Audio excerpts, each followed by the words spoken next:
नमस्कार मित्रों, हार्दिक स्वागत अभिनंदन है। दिशा कॉम्पिटिशन क्लासेस ऑनलाइन क्लासेस में आपका पुनः स्वागत है। हम लोग पढ़ेंगे हिंदी के विषय में। आज हम लोग देखेंगे हिंदी की भाषा, उपभाषा और बोलियों के विषय में। देखिए, इसमें हिंदी का एक प्राचीन इतिहास जो है, किस प्रकार से हिंदी की उत्पत्ति हुई। तो ये माना जाता है कि अगर देखें हम प्राचीन समय की बात करें, जो देवगढ़ की बात करें, तब यहाँ पर संस्कृत भाषा का विकास था, या कह सकते हैं कि संस्कृत भाषा का यहाँ पर प्रयोग हो रहा था। अर्थात जो हमारे वेद लिखे गए, जो हमारे उपनिषद लिखे गए, यानी जो प्राचीन ग्रंथ लिखे गए, वो सब संस्कृत भाषा में ही लिखे गए थे। और इसकी जो अवधि मानी जाती है, वो वही जो ऋग्वैदिक काल की अवधि मानी जाती है, वो इसके समरूप अवधि मान ली जाती है। उसके बाद क्या होता है कि ऐतिहासिक युग में अगर देखा जाए तो जो हमारा वैदिक जो धर्म था, या फिर कह सकते हैं जो हमारा वैष्णव धर्म था, उसमें बहुत सी बुराइयों ने जन्म ले लिया था। उन बुराइयों को दूर करने के लिए समाज में धर्म सुधार आंदोलन प्रारंभ हो जाते हैं, जिसमें जैन धर्म और बौद्ध धर्म, इनका कह सकते हैं कि बहुत महत्वपूर्ण योगदान माना जाता है। तो जब जैन धर्म और बौद्ध धर्म, देखिए प्राचीन जो धर्म है वो जैन धर्म है, क्योंकि जैन धर्म की कह सकते हैं कि जो इसके तीर्थंकर थे वो भगवान श्री कृष्ण के ही समकालीन माने गए हैं। तो पहले जैन धर्म आया है, उसके बाद में बौद्ध धर्म आया है। तो जब जैन धर्म आया है तो हुआ क्या है कि संस्कृत का एक हमें नया रूप देखने को मिला है। ध्यान रखना है, संस्कृत का एक नया रूप हमें देखने को मिला है। वो भाषा है भैया पाली भाषा। उसके बाद फिर जब हम आगे बढ़ते हैं तो जैन के बाद अगर देखा जाए तो व्यापक रूप से बौद्ध धर्म का प्रचार होता है। और बौद्ध धर्म में क्या होता है कि संस्कृत के बाद पाली का एक बिगड़ा हुआ रूप हमें देखने को मिला, उसे कह दिया गया प्राकृत भाषा। अब आपको ये ध्यान रखना है कि जो जैन और बौद्ध धर्म पर अगर देखा जाए प्रमुख रूप से जो प्रभाव डालती हैं, वो पाली एवं प्राकृत भाषा ही डालती हैं। अशोक के जो अधिकतर अभिलेख मिले हैं वो पाली एवं प्राकृत भाषा में ही मिले हैं, या फिर बौद्ध जी के जो भी कह सकते हैं कि महत्वपूर्ण जो अभिलेख मिले हैं, या फिर जो भी प्राचीन कह सकते हैं कि उनके जो ग्रंथ मिले हैं, वो सब प्राकृत भाषा में ही मिले हैं। उसके बाद में क्या होता है कि प्राकृत भाषा जैसे ही कह सकते हैं कि यहाँ पर विदेशी आक्रमणकारी आ जाते हैं, तो धीरे धीरे क्या होता है कि प्राकृत भाषा का भी एक रूप हमें कह सकते हैं कि नया रूप हमें देखने को मिलता है। उसे नाम दे दिया गया है अपभ्रंश। हाँ, अपभ्रंश का सीधा तात्पर्य यह होता है कि सामान्य रूप से अपभ्रंश का अर्थ हम ये लगाएंगे कि भाषा का पतन हो जाना। अर्थात जब भाषा अपने विकृत रूप में आ जाती है तब उसे हम अपभ्रंश कहते हैं। अपभ्रंश कई भागों में बढ़ जाता है, परंतु अपभ्रंश कई भागों में बढ़ता है, इसके बीच में एक और नई अवधि आ जाती है जिसे अवहट्ट कहा जाता है। जी, उसे क्या कहते हैं? उसे अवहट्ट कहते हैं। अपभ्रंश का वाल्मीकि स्वयंभू को कहा जाता है। ये कई बार प्रश्न पूछा गया है, लिख लेंगे आप लोग कि अपभ्रंश का वाल्मीकि किसे कहते हैं? अपभ्रंश का वाल्मीकि, जी, अपभ्रंश का वाल्मीकि कहा जाता है स्वयंभू को। इनकी रचना है पौंचर्यु, जिसका अर्थ है राम का चरित्र। राम का चरित्र, तो ये अपभ्रंश के वाल्मीकि मानते हैं। कई बार ये प्रश्न पूछा गया है। और इसके बीच की जो अवधि क्या कही गई है? अवहट्ट। अवहट्ट का मतलब हुआ कि अपभ्रंश से भी बिगड़ा हुआ रूप, उसे हम अवहट्ट कहेंगे। उसके बाद में क्या होता है कि जो ये अपभ्रंश होते हैं ये बहुत भागों में बढ़ जाते हैं। कौन कौन से अपभ्रंश हैं, ध्यान दीजिएगा। इसमें सबसे पहले जो अपभ्रंश आता है वो है सौरसेनी अपभ्रंश। कई बार प्रश्न पूछा गया है कि हिंदी भाषा की उत्पत्ति किस अपभ्रंश से हुई, तो आपको ध्यान रखना है हिंदी भाषा की उत्पत्ति सौरसेनी अपभ्रंश से हुई है। उसके बाद में इसमें एक आता है मागधी अपभ्रंश। मागधी अपभ्रंश, इसमें आपको ध्यान रखना है कि सामान्य रूप से जो उत्तर भारत का कह सकते हैं कि जो मैदानी क्षेत्र है, वहाँ पर जितनी भी बोलियाँ आएंगी वो सब किस में आ जाएंगी? वो सब सौरसेनी से आ जाती हैं। उसके बाद में आता है, जैसे मैंने बताया कि मागधी अपभ्रंश। तो मागधी की अगर बात की जाए तो प्राचीन समय में जो हर्यक वंश चलता था, तो वो कह सकते हैं कि मगध पर उसका शासन था। तो प्राचीन समय में जो मगध था वो वर्तमान समय में बिहार जनपद कहा जाता है, या बिहार कह सकते हैं क्षेत्र कहा जाता है। तो वर्तमान समय में जो बिहार क्षेत्र में बोलियां बोली जाती हैं वो सब मागधी अपभ्रंश से ही विकसित मानी जाती हैं।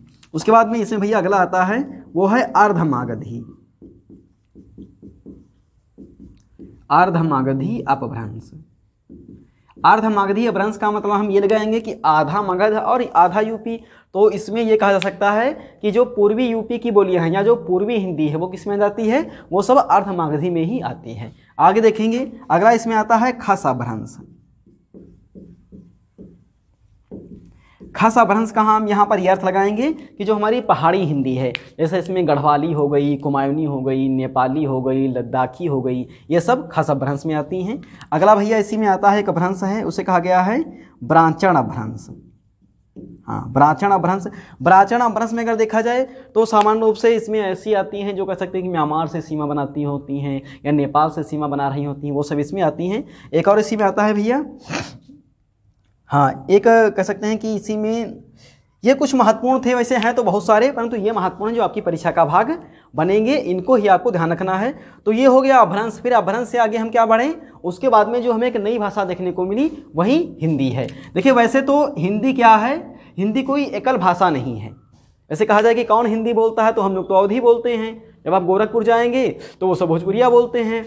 अगर हम इधर चले जाएँ सामान्यतः बहराइच में भी जाएँ तो वो भी अगर देखा जाए तो एकाध अंश अवधि वाले हैं।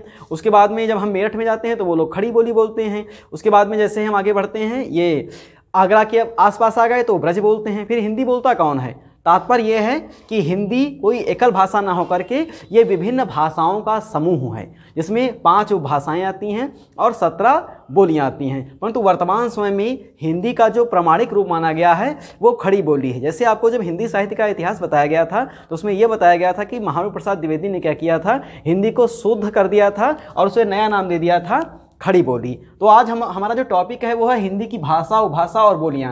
इससे यूपी टेट, सुपर टेट या अन्य जो कह सकते हैं प्रतियोगी परीक्षाएं हैं उनमें प्रश्न अवश्य पूछे जाते हैं। तो हम लोग देखेंगे कि आखिर हिंदी की बोलियां कौन सी हैं, कितनी उपभाषाएं हैं, कितनी भाषा हैं। सबसे पहले हमें देखना है भाषा क्या है।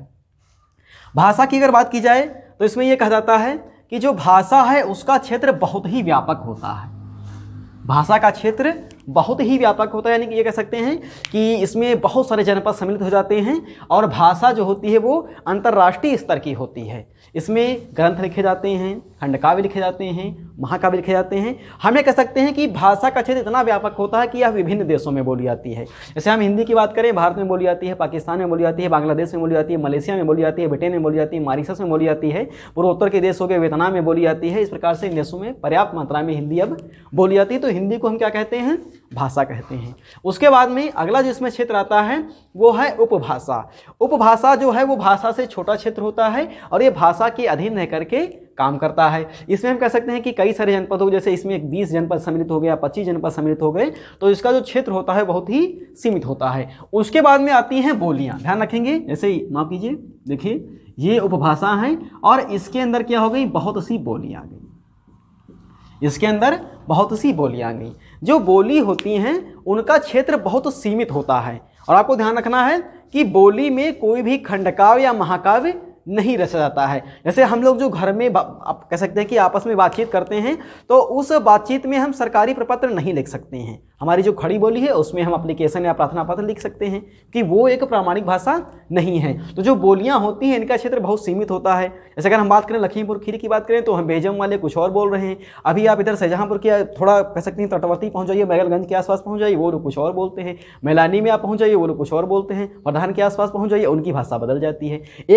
एक अवधि हम लोग बोलते हैं, एक अवधि बहराइच वाले बोलते हैं, एक अवधि श्रावस्ती वाले बोलते हैं। तो इनमें अंतर हो जाता है। तात्पर्य होता है कि जो बोली होती है वो सुविधा के अनुसार बोली जाती है और इसमें ना तो कोई खंडकाव्य रचा जाता है, ना तो इसमें कोई महाकाव्य रचा जाता है, ना ही इसमें कोई बड़ी रचना होती है। परंतु एक प्रश्न यहाँ पर यह उत्पन्न हो रहा है कि सामान्यतः कहीं कहीं पर लिखा होता है कि ब्रज एक बोली है, कहीं कहीं पर लिखा होता है कि ब्रज एक भाषा है। तो ये भी हम समस्या दूर करने का प्रयास करेंगे। देखिए, जब किसी बोली में पर्याप्त साहित्य रचा जाए या किसी बोली में पर्याप्त महाकाव्य खंडकाव्य रच जाए तब वो बोली भाषा बन जाती है।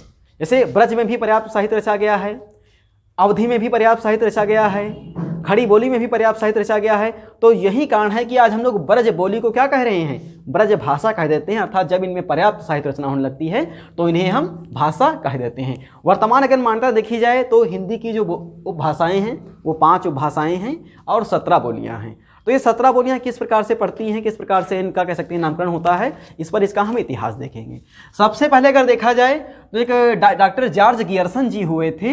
ये एक अंग्रेज विचारक थे, भाषा के सर्वेक्षक थे। इन्होंने सबसे पहले एक सर्वेक्षण प्रारंभ किया था, एक सर्वे किया था 1889 में और इस सर्वे का उन्होंने नाम दिया था modern vernacular literature of Hindustan. ये इनका एक सर्वे था। इस सर्वे में इन्होंने देखा कि भारत में कितनी बोलियां बोली जाती हैं, कितनी भाषाएं बोली जाती हैं, ये सब बताने का प्रयास किया। और ये सर्वे बहुत समय के बाद प्रकाशित होता है। इसका शीर्षक था ए लिविंगस्टन सर्वे ऑफ इंडिया और ये 1927 में प्रकाशित होता है। इसमें डॉक्टर जॉर्ज गियर्सन जी बताते हैं कि हिंदी की 5 उपभाषा, ये भैया स्पष्ट रूप से लिख लीजिएगा, कई बार पूछा गया है, हम इधर लिख रहे हैं।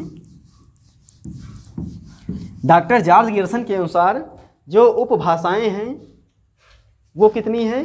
5 हैं। 5 क्या हैं? उपभाषा। उसके बाद में इसमें भैया 17 बोलियां आ जाती हैं। बोली कितनी हैं?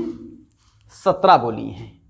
बोली से हमें तात्पर्य लगाते हैं कि अभी बताया गया कि सामान्यतः जिसका क्षेत्र बहुत व्यापक होता है और भाषा यानी कि जिसका क्षेत्र एक विस्तृत होता है। इसमें जैसे कह सकते हैं कि पूर्वी हिंदी हो गया, पश्चिमी हिंदी हो गया, पहाड़ी हिंदी हो गया, राजस्थानी हिंदी हो गया और इसमें बिहारी हिंदी हो गया। ये 5 उपभाषा किसने बताया था? डॉक्टर जॉर्ज गियर्सन जी ने बताया था। उसके बाद में इसमें एक और कह सकते हैं कि आलोचना का कार्य किया। ये आलोचक थे भैया सुनीत कुमार चटर्जी जी। इन्होंने एक शीर्षक लिखा, एक ग्रंथ लिखा, बांग्ला भाषा का उद्भव एवं विकास, और इसका प्रकाशन कब होता है? 1926 में होता है। सुनीत कुमार चटर्जी ये बताते हैं, जैसे इसमें क्या बताया गया था? पश्चिमी हिंदी, पूर्वी हिंदी, पहाड़ी हिंदी, बिहारी हिंदी और कह सकते हैं कि राजस्थानी हिंदी। परंतु सुनीत कुमार चटर्जी का यह मानना है कि जो पहाड़ी हिंदी है इनके बोलने वालों की संख्या बहुत कम है। यही कारण है कि ये पहाड़ी हिंदी को हटा देते हैं और इस प्रकार से कह सकते हैं कि ये इनकी जो भाषाएं हो जाती हैं कितनी हैं? 4 उपभाषा हो जाती हैं और लगभग 15 बोलियां इसमें सम्मिलित हो जाती हैं। उसके बाद में एक और कह सकते हैं कि महान आलोचक आते हैं, उनका नाम है डॉक्टर धीरेन्द्र वर्मा। माफ कीजिए, इनकी उपाधि हम लगाना भूल गए हैं। डॉक्टर धीरेन्द्र वर्मा जी आ जाते हैं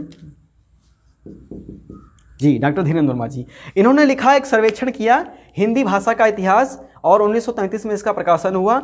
इनका यह मानना था कि जो सुनीत कुमार चटर्जी जी ने बताया है वो सही है, परंतु हमें इसमें पहाड़ी हिंदी को भी स्थान देना चाहिए। अर्थात अगर देखा जाए तो उत्तराखंड हो गया, हिमाचल हो गया, कुछ क्षेत्र जम्मू कश्मीर का भी हो गया, ये लोग पहाड़ी हिंदी बोलते हैं। सुनीत कुमार चटर्जी के अनुसार अगर बात की जाए तो सामान्य रूप से इन्होंने भी क्या बताया कि हिंदी की कितनी उपभाषा हैं? 5 उपभाषा हैं और 17 बोलियां हैं। देखिए, कुछ विद्वानों का यह मानना है कि इसकी 18 बोलियां हैं, परंतु यूपी टेट 2019 में परीक्षा में प्रश्न पूछा गया था कि हिंदी की कितनी उपबोलियां हैं या बोलियां हैं, तो उसमें 17 सही माना गया था। तो जैसा आयोग ने सही माना हम उसी के अनुसार चलेंगे, ज़्यादा दिमाग अपना नहीं लगाएंगे। तो ये कितनी होंगी भैया? 17 बोलियां होंगी। किसके अनुसार? डॉक्टर धीरेन्द्र वर्मा के अनुसार। आपको ध्यान रखना है, हिंदी भाषा का जो सबसे व्यवस्थित इतिहास लिखा है वो किसने लिखा है? वो डॉक्टर धीरेन्द्र वर्मा ने लिखा है। यहाँ पर एक प्रश्न अति महत्वपूर्ण हमें याद आ गया है, आपको ध्यान रखना है। प्रश्न इस प्रकार से पूछा है कि हिंदी साहित्य सबसे पहले किसने लिखा था या किस विद्वान ने सर्वप्रथम हिंदी साहित्य लिखा था? तो ये एक फ्रेंच विचारक थे, लिख देंगे गारसा द तासी। ये भैया एक फ्रेंच विचारक थे और इन्होंने फ्रेंच भाषा में लिखा था हिंदी भाषा का इतिहास। इसका शीर्षक था, लिखेंगे थोड़ा उटपटांग है, इस्तवार द ला लिटरेचर एंदोई ए हिंदुस्तानी, ए हिंदुस्तानी। हाँ, यह प्रश्न बहुत महत्वपूर्ण हो गया है आपका। प्रश्न पूछ सकते हैं कि हिंदी भाषा का इतिहास सर्वप्रथम किसने लिखा था? तो गारसा द तासी ने लिखा था। फिर प्रश्न यह भी पूछ सकता है कि हिंदी भाषा का इतिहास सर्वप्रथम किस भाषा में लिखा गया? तो आपको ध्यान रखना है ये फ्रेंच भाषा में लिखा गया है। देखिए, ये शीर्षक नहीं पूछा जाएगा इतना विस्तृत, फिर भी आप ध्यान रखेंगे इस्तवार द ला लिटरेचर एंदोई ए हिंदुस्तानी, परंतु सर्वप्रथम किसने लिखा? गारसा द तासी ने लिखा। आगे हम देखेंगे अगला जो आपका अति महत्वपूर्ण प्रश्न आ सकता है कि हिंदी भाषा का इतिहास सर्वप्रथम हिंदी भाषा में किसने लिखा? यह प्रश्न भैया कई बार पूछा गया है। हिंदी भाषा का इतिहास सर्वप्रथम हिंदी भाषा में किसने लिखा? तो ध्यान रखना है आपको, यह लिखा था शिव सिंह सेंगर ने। शिव सिंह सेंगर ने लिखा था और यह शीर्षक था शिव सिंह सरोज। ध्यान रखेंगे, शिव सिंह सरोज। तो आपको ध्यान रखना है कि हिंदी भाषा का इतिहास सर्वप्रथम हिंदी भाषा में किसने लिखा? शिव सिंह सेंगर ने लिखा।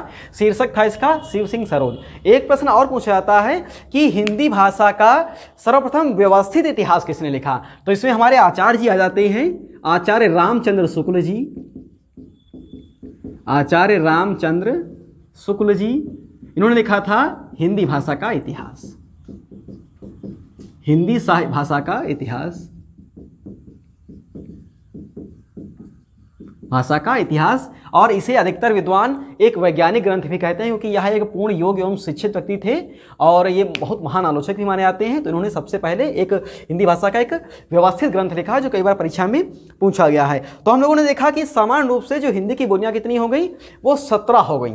वर्तमान समय अगर देखा जाए तो ये भैया नीचे वाला आप लोग लिख लेंगे, तो इसे हम साफ कर देंगे। वर्तमान समय अगर बात की जाए तो हिंदी बहुत व्यापक तरीके से आगे बढ़ रही है।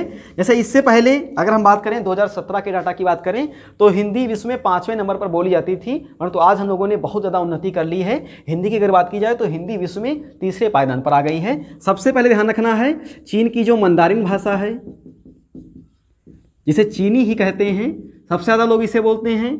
उसके बाद में नंबर 2 पे अंग्रेजी है और नंबर 3 पे हिंदी है। ध्यान रखेंगे कि जो 2020 का जो राष्ट्रीय हिंदी दिवस मनाया गया था उसमें ये आंकड़ा हमें मिला है, उसके अनुसार हिंदी ने स्पेनिश को पीछे छोड़ दिया है।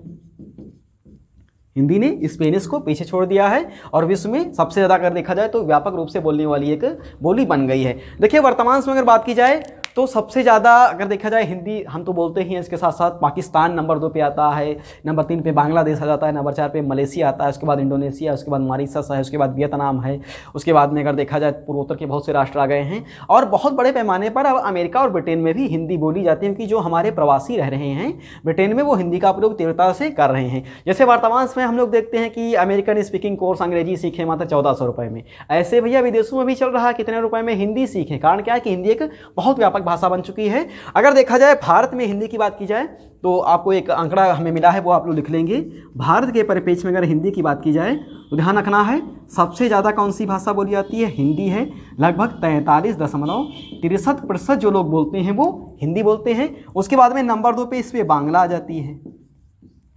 हाँ, बांग्ला की बात की जाए तो लगभग 8.3% के लोग बांग्ला को बोलते हैं। उसके बाद भैया इसमें मराठी आती है। हाँ, मराठी की अगर बात करते हैं तो सामान्यतः 7.09% लोग मराठी बोलते हैं। मराठी के बाद अगर देखा जाए तो तेलुगु है। हाँ, तेलुगु की बात करते हैं तो सामान्यतः 6.93% लोग तेलुगु बोलते हैं। उसके बाद में तेलुगु के बाद में गुजराती है। गुजराती के बाद में अगर देखा जाए तो सबसे अंत में आती है संस्कृत। लगभग 20,000 के आसपास लोग बोलते हैं, वो भी सामान्य रूप से बोलते कहाँ हैं, उत्तराखंड में कुछ जो कांगड़ी चलते हैं, गुरुकुल कांगड़ी, या फिर जो संस्कृत के विश्वविद्यालय चलते हैं वहाँ पर आचार्य लोग बोलते हैं। तो लगभग कह सकते हैं 20,000 के आसपास लोग वहाँ पर संस्कृत भाषा बोलते हैं। आपने देखा कि हम लोग संस्कृत से ही आए थे और आज संस्कृत को भूल गए हैं, कोई संस्कृत नहीं बोल रहा है। तो आपको ध्यान रखना है हिंदी भाषा में एक और प्रश्न यहाँ पे आ जाता है कि हिंदी भाषा के अंतर्गत सबसे ज़्यादा फिल्में किस भाषा में बनती हैं, तो भोजपुरी में बनती हैं। अभी जब पढ़ेंगे तो आपको इसकी व्याख्या की जाएगी। हिंदी भाषा को छोड़ करके कई बार प्रश्न पूछा गया है कि गैर हिंदी भाषी फिल्में भारत में सबसे ज़्यादा किस भाषा की बनती हैं। ध्यान रखना है तेलुगु में सबसे ज़्यादा फिल्में बनती हैं। सबसे ज़्यादा हिंदी को अगर छोड़ दें तो तेलुगु में सबसे ज़्यादा फिल्में बनती हैं। सबसे सफल फिल्में तेलुगु की ही मानी जाती हैं। तो आप लोगों ने देखा ये एक पूरी सरणी देखी किस प्रकार से भारत में हिंदी बोली जाती है। अगर देखा जाए तो बांग्ला जो है एक बहुत व्यापक भाषा है भारत में, क्योंकि अगर हम गणना करेंगे ज्ञानपीठ पुरस्कार की तो अगर कह सकते हैं 11-12 हिंदी में मिले हैं तो उसके 1 या 2 अंक ही नीचे होगा बांग्ला, क्योंकि बांग्ला में भी पर्याप्त ज्ञानपीठ पुरस्कार मिले हैं और बहुत व्यापक भाषा बांग्ला भी मानी जाती है। अब हम लोग देखेंगे, जैसे बताया गया कि 17 बोलियों के बारे में बात की गई, 5 भाषाओं के बारे में बात की गई, ये सब जो व्याख्या है वो बताई गई। देखिए मेरा विचार है आज के लिए इतना ही आप लोग देखें, क्योंकि कल हम विस्तृत रूप से ये एक इतिहास बताया गया आपको। कल विस्तृत रूप से हिंदी भाषा की जो कह सकते हैं कि 5 भाषाएं हैं और जो 17 बोलियां हैं उनकी व्याख्या की जाएगी। हमारी वीडियो को लाइक अवश्य करें, अगर आपको अच्छा लगता है शेयर करें, सब्सक्राइब करें। धन्यवाद।